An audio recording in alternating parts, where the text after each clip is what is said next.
I genuinely have chosen these words carefully. There's almost a kind of functional illiteracy with Thiel, where he chooses these big, grandiose reference points and doesn't seem to understand that he's indicting himself when he does it. Hello, listeners. I'm Clarissa Moll. Welcome to the show. So glad to be back with you all after 2 weeks away. Joining me today are senior commentator Russell Moore. Hi, Russell. Hello. Good morning. And senior commentator Mike Cosper. Hey, Mike. Good morning. So this past week, venture capitalist and Trump supporter Peter Thiel sat down for an extended interview with the New York Times Ross Douthat, in which they talked politics, transhumanism, and, surprise, end times prophecy. Mike, I know the name Peter Thiel as the co-founder of PayPal and investor attached to Facebook. I know he's super into Lord of the Rings because he's named these companies Anduril and Palantir and things like that. But after listening to the New York Times interview with him, I realized he is way more. Why is he a voice that our listeners should know and recognize? Well, you know, Thiel's not just a Trump supporter. Thiel is somebody who's been active in conservative politics for quite a long time. He's had this kind of interesting, uncomfortable alliance with the right, including the Christian right. I mean, Peter Thiel delivered a lecture at King's College, an evangelical Christian college in New York City in 2015. And was really, you know, if you go back and kind of look at the press around that, the press releases, the way it was promoted, and the lecture itself, it's very obvious that Thiel was being presented as as an ally.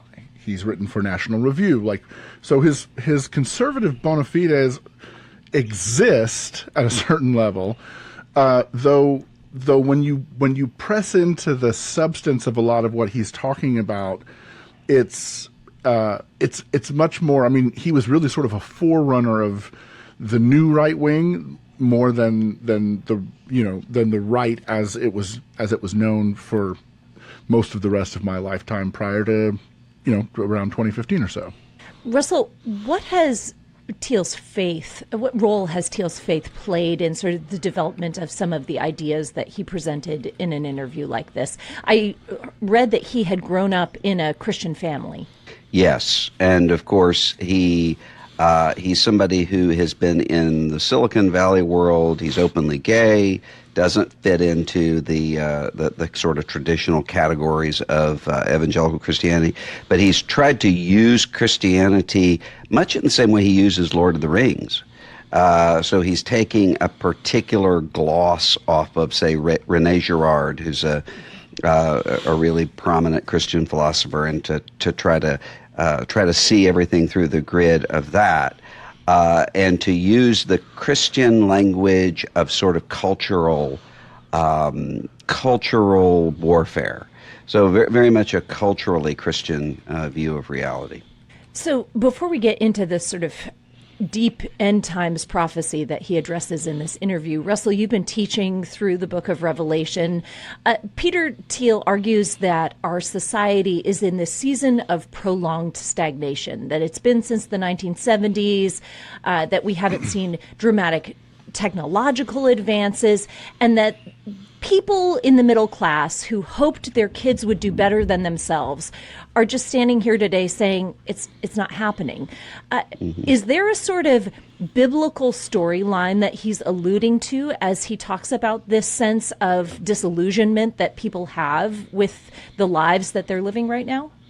I don't know if there is with that part of it. I mean, what he was saying seemed to me a little bit contradictory, because on the one hand, when you're saying you've got this kind of malaise because parents don't think their kids are going to do as well as they did, I mean, that's pretty self-evidently true. Not necessarily true in fact, but it is true in terms of the perception that people have. But when he talks about this stagnation in terms of technology, I mean, what he would say is, well, other than digital, Put digital. I mean, well, how can you put that to the side, given the fact that most of technological advancement is happening in the digital arena? But he made a point when he's contrasting, say, the language he used of moonshot, where he said, we used to have the word moonshot meant JFK saying we're going to be on the moon in 10 years, and we were. And now it means here's this proposal that's never going to happen. That's true. So there's some sense of his identifying a real kind of disillusionment with the American dream. It's what he thinks the answer to that is that becomes the problem. I thought it was interesting, Mike, as he talked about this idea of stagnation, frustration with sort of having our feet in the mud and not being able to move forward, that Douthat returned to him and said, I would call this decadence. Thiel is certainly touching on the frustration of populism that I'm not heard, I'm not noticed, I need someone to sort of break me free from the bondage of the situation that I'm in. Is it an appropriate corollary to say, no, not what we're experiencing right now, it's not stagnation, it's actually decadence? Well, I think there's actually an important connection between the cultural phenomena of stagnation and decadence. They're related.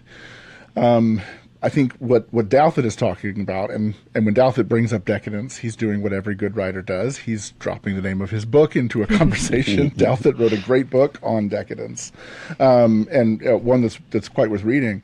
But the phenomenon of decadence comes about because you as a culture, you achieve a certain level of prosperity that it's almost as though like prosperity creates malaise. That's Douthat's theme. And then in response to the malaise, all kinds of potentially harmful and culturally destructive things happen, because people then in search of meaning begin trying to invent meaning out of thin air. So you get weird ideologies, you get weird ideas. Some of it being like what we've seen on the radical left, the most sort of radical ideas of the progressive left, but also some of the ideas that Peter Thiel is really, really into in terms of transhumanism and uploading your consciousness to the web and, living forever and all the rest of it. So I think there definitely is a connection there, because I'm a big believer in something that Yuval Levine has written about and talked about a lot, which is the idea that sort of conservatism as a movement is rooted ultimately in gratitude, that we're grateful for what has been provided to us. We're grateful for the cultural inheritance that's been passed down to us. We're grateful for the prosperity. Like, we don't die of toenail infections that we got while picking potatoes. That's really good.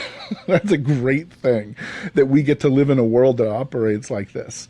And when we lose sight of the benefits of these remarkable historic achievements in terms of things like antibiotics and air conditioning and cable television and all the rest, it becomes easy to become deeply discontent and to start looking for problems to solve that may or may not be solvable or may not be problems. Like, hey, I want to live forever, or I want to, I'm creating the kinds of cultural grievances that drive a lot of our politics right now, frankly. So Thiel's solution to stagnation or decadence is we've got to have disruption of some kind. And his political solution for this stagnation was to support Donald Trump in 2016 for president. Not necessarily, it seems, that Trump would be the agent of disruption, but that his disruptive presence would open a conversation, Thiel said in that interview, about our stagnation. Russell, do you see that worked, that it began to open our eyes to the frustrations that we have been carrying for a long time?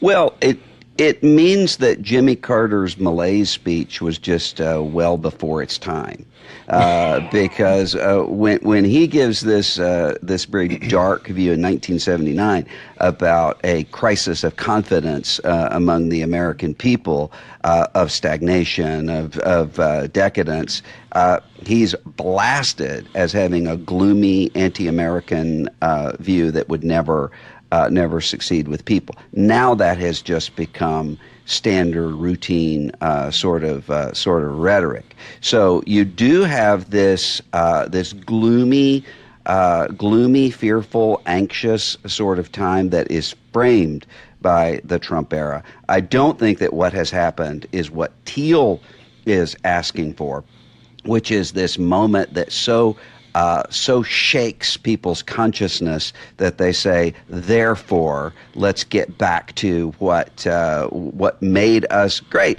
Because if you look at all of these examples that these people are giving of American greatness are happening between World War II and the 1970s. That's what Thiel keeps pointing to, and yet this is the very post-war consensus sort of time period that they want to tear apart. The transatlantic alliance and American global leadership and so forth. So it doesn't really make sense or hold. I think it's worth pointing out as well, like with Thiel, you can go back and you can look at some comments that he made right after this previous election. And frankly, you can look at most of the times that he makes a reference to the Lord of the Rings. There's almost this will sound very harsh, but I genuinely have chosen these words carefully. There's almost a kind of functional illiteracy with Thiel, where he chooses these big, grandiose reference points and doesn't seem to understand that he's indicting himself when he does it. Yeah. So after the 2024 election, he went around and he kept talking about the Ancien Regime, right, which is this reference to the French Revolution and how the problem with the French Revolution, that there was this regime and they thought the party would never end, and then eventually the revolutionaries came for them. Look, if we have a French Revolution style revolution in our country, do you know who people are going to come after? Yep. Peter Thiel. Mm-hmm. Like, he's the villain in the French Revolution story if we had one today. He just launched this company that's like a crypto bank. There's a very grand vision for the crypto bank, and he named it Erebor, which is where all the people of Dale and all these dwarves and everyone else stored their money that Smog the dragon came in and stole from them and killed everyone. Right. Like, this is not a good promise. You don't want to put your money in Erebor because Smog's going to steal it and kill you if you try to take it away from him. He seems oblivious to those kinds of references. And frankly, this interview with Ross Douthat was really revelatory in that front, because Douthat kept pointing that out several times in that interview. Thiel would identify a certain kind of evil that he's worried about or whatever, and Douthat would basically say, I don't know, man, that kind of sounds like you. Yeah. I think it's really interesting that you bring that up, because Thiel in this interview said he recalls this moment in 2024 when he's talking to Elon Musk, and Elon Musk realizes that, quote, woke AI and socialist government will follow him to Mars if he can get there. And Thiel says they have this crystallizing moment where Elon no longer believes in Mars. And Douthat asks him, could AI help to solve that? If, merging mind and machine, we could transcend our humanity. Could it solve this sense of malaise, this disappointment that we have with our ability to progress? And this idea of transhumanism seems to be really core to Thiel's whole philosophy of life and business. And I'm sure it's an old idea, but it's a term I've seen popping up a lot more lately. Russell, what is it? Can you define this idea of transhumanism for us? Well, it's the idea ultimately of addressing the problem talked about in Hebrews chapter 2, that we are held in captivity through fear of death. But the answer is one very different. So instead of Jesus taking on flesh and blood that he might defeat death and the one who holds the power of death. Instead, it is we merge with machines in some way or the other and technologically keep ourselves alive. So if you look at the earlier versions, and Ross brought this up in the interview, Thiel was he said it was like a Tupperware party for places that would cut your head off your corpse and freeze it for the day when it could be unfrozen later. That was the thing in the 90s. And now it is this idea of downloading consciousness into the cloud or nanotechnology, where the machine becomes so integrated with the human being that there's no longer any difference between machine and person. And I mean, that was probably the most widely shared part of the interview, is Ross saying, so do you think that human beings should exist and should continue? And he couldn't answer that question because ultimately he doesn't. Now, this is really important because, to Mike's earlier point, he's warning about the Antichrist. And you have Ross sitting here saying, okay, so here you are, this utopian transhumanist who's working on universal surveillance technology, and you're worried about the Antichrist. It's not just that. It is that the way that the Antichrist is defined in Scripture is, John says in 1 John that the spirit of Antichrist denies that Jesus has come in the flesh. Mm-hmm. And so you have this sense of transcending human flesh in some way other than incarnation, where Jesus becomes kind of an avatar for what you're trying to do. But this is Tower of Babel. It's not Jacob's ladder that we're talking about here, and it's very, very, very dangerous. Peter Thiel says in that interview that transhumanism isn't enough, but that it can be paired with Orthodox Christianity, that you have this potential to change your body, and with Christianity, your soul and your whole self. Mike, this is not what the Apostle Paul is talking about when he's talking about renewing your mind, right? No, and it comes back to this functional illiteracy point. Like you can't call it Orthodox Christianity if you're talking about transcending the body. That's a second century heresy. Right? Yeah. That's like a second century heresy we call Gnosticism, By the way, my favorite detail in that story about Thiel throwing this party, because it was like they invited these people into the PayPal, staff to pitch the staff on getting their heads frozen after they died.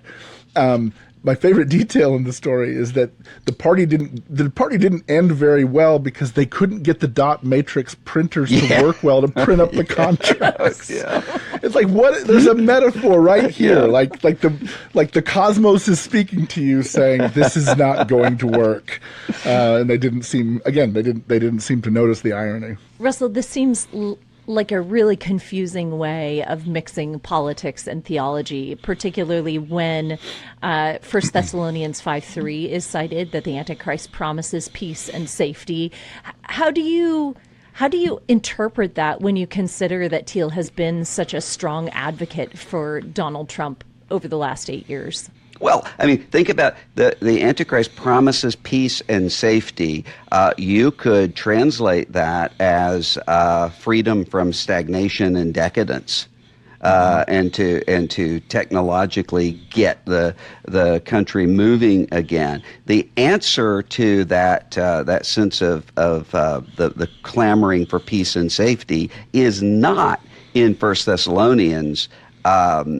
Utopian technological visions. It's instead the exact opposite. It is faith, hope, love, the conforming of the person into the image of Jesus Christ. And so, he's taking these biblical concepts completely out of context and emptying them of all meaning. In order to have kind of the power of the Christian language, but with an essentially Hindu vision of reality. I mean, this is techno Hinduism here, but the Christian language gives it a kind of cultural power, and so he uses it even though it doesn't make sense. Well, yeah, he wants to borrow the moral authority from Paul's letter to the Thessalonians without Paul's prescription to the Thessalonians, which was to live a quiet life, work with your hands, and live at peace with your neighbor. Thiel's prescription is techno-revolutionaryism, which is evil and demonic, frankly. When you examine exactly what he's prescribing, it's a denigration of the human person as made in the image of God. And if you look at Revelation 13, the way that the beast figure, the Antichrist figure, actually gains power is because you have this fear among people that they're able to be protected by this powerful Superman kind of figure. Who is like the beast and who can fight against it? I mean, that's the word. Revelation is coming in and saying that is a completely satanic view of reality. Instead, it's the martyrs, it's the beheaded ones who are on the throne in heaven. It's the Lamb who is slain who is seated on the throne in heaven. And this beastly view of human worth and of human power and of human protection from all these bad things is wrong. So you have Thiel coming in, and just like he's doing with Lord of the Rings, he's saying, let's look at the apocalypse, but he's taking the side of the beast. It's funny because it's true. Yeah. It just really is. You know, I can imagine someone listening to this saying, this is wacko. I would never follow this. That listener would be correct. This is crazy. I would never agree to something, to a philosophy of life, of humanity that sounds like this. And as we close, I want to humanize Thiel for just a moment here so that he doesn't become a caricature, because all of this seems to stem from his very existential fear of death. Even a decade ago, Thiel said in an interview with The Telegraph, he said, there are three ways you can approach death. You can accept it, you can deny it, or you can fight it. I think our society is dominated by people who are in denial or acceptance, and I prefer to fight it. And I think that quote is really telling, because behind all of the bravado, behind all of the technological progress conversation, is a person who's scared of their own humanity. Mm-hmm. And I wonder, that's something that Peter Thiel experiences, that you and I have to reckon with. And we're watching him do it in a way that is unhealthy. How do we reckon with our very fragile humanity in a world where we often feel like Thiel, it's clear, we feel like we have very little power? Well, what Thiel's wanting to do is to get back to the tree of life in the Garden of Eden, bypassing the cross to get there. And what Scripture tells us is there's a flaming sword there guarding the way. And the reason there's a flaming sword guarding the way is because God says, if they come back, they will eat of it and live forever, meaning in the state that they're in. That this life of spiritual death, if you just extend that out, it is not life. It's a zombie-like existence. And so instead, we have to be crucified with Christ and resurrected by his power, something that we can't do on our own at all. And so the reason why this stuff, as wacky as it is, can be really, really dangerous is it can seep into the way that we see things and the way that we see death. So if you have this kind of despair about a death and this kind of fear that I'm going to die, and you're not entrusting yourself to God's grace, then you're going to become like a frightened animal, trying to find any way to fight back against that in ways that are ultimately destructive and self-protective in a way that Jesus is actually trying to free us from all of that. Listeners, this conversation touches on many of the ideas that we're going to be exploring over the next 3 weeks in our AI mini-series. Watch for the first episode to hit your podcast feed on Tuesday. If you're not already, make sure to subscribe to the Bulletin wherever you listen to podcasts. Listen to the full episode wherever podcasts are found.